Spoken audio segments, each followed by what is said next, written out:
Bill Bellotto had spent 2 years searching for his lost dog, Bosco, enlisting friends and strangers alike to help him in his quest. But he didn't know if, when he found him, the dog would even recognize him. That question was put to the test when Bosco's rescuer called Bill on the phone, inciting an incredible reaction from the lost pup. Bill and Bosco had lived in Westerly, Rhode Island for many years. Bosco, a 9-year-old beagle mix, was well known around the neighborhood, just like his owner. But one day in January 2014, Bosco vanished. Neighbors saw how devastated Bill was and wanted to help, but the dog was nowhere to be seen. Bosco had been hanging out in the yard and somehow managed to wrest free from his collar and escape through the fence. Bill asked his friends for help, and they set out to canvass the neighborhood and search for Bosco. Bill plastered every pole with missing dog posters and talked to police and local animal shelters. Time passed and Bosco was still not found. Months later, Bill was forced to leave to Lafayette, Colorado. Being so far away almost made him lose all hope of ever finding Bosco. But his friend back home continued to keep an eye out for the dog. Eventually, there were some sightings in the area, but no one had been able to pick him up. Knowing Bosco was out there on the streets made Bill anxious, especially as winter was approaching. The next winter, Rhode Island was hit by 3 massive snowstorms, one after the other. Bill fretted that Bosco would not be able to survive them. There were nights, horrible nights, that I wondered, especially after big storms, he told Fox 31. But something told me that he'd make it. 2 years had passed since Bosco's disappearance when Bill had received a serendipitous message. Bill was contacted on Facebook by a Rhode Island cop who told him he'd seen Bosco walking around in a nearby parking lot. Happy to know his dog was still alive, Bill sensed this was a chance to finally find him. But he couldn't go all the way to Rhode Island to look for him, so he decided to get help from an expert.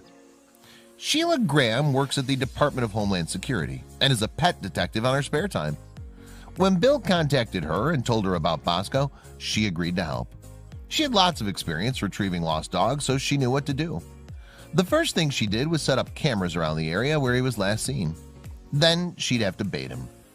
Sheila used tasty treats like cheeseburgers, French fries, and steaks to lure Bosco into a metal trap. Bosco was street savvy, but Sheila knew she could outwit him. Bosco played a good game of chess, she said, but I love chess, so it's a matter of narrowing down his playing field. Finally, in March of 2016, Bosco was safely in Sheila's hands. It was time to break the news to Bill. As Sheila carried Bosco back to her car, she thought excitedly of Bill's reaction when he found out the good news.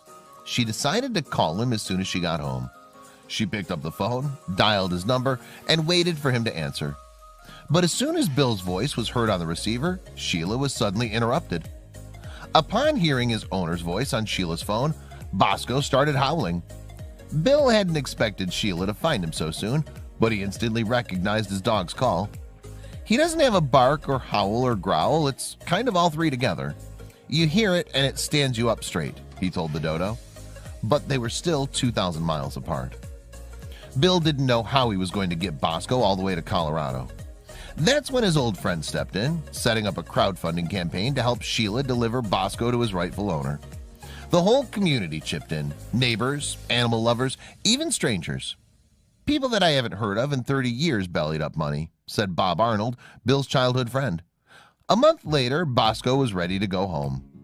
Sheila recruited 2 friends to help her drive the 36-hour trek from Rhode Island to Colorado with Bosco. Finally, in April 2016, they arrived at Bill's home. Bill couldn't wait to hold Bosco in his arms again, but was unsure of what the dog's reaction would be. Indeed, he was wary at first.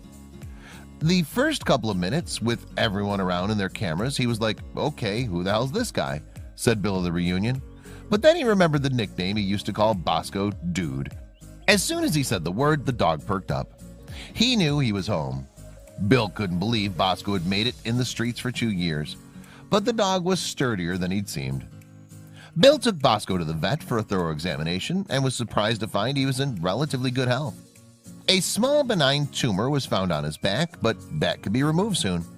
And he even had put on a little bit of extra weight, suggesting he'd become a good scavenger. Bill couldn't wait to spend the next few days catching up with his beloved dog. I'm going to be having some good FaceTime with him, Bill said in an interview. Meanwhile, Sheila was happy to witness the fruits of her labor.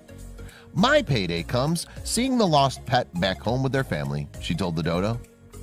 All of us animal lovers are just glad people like her exist.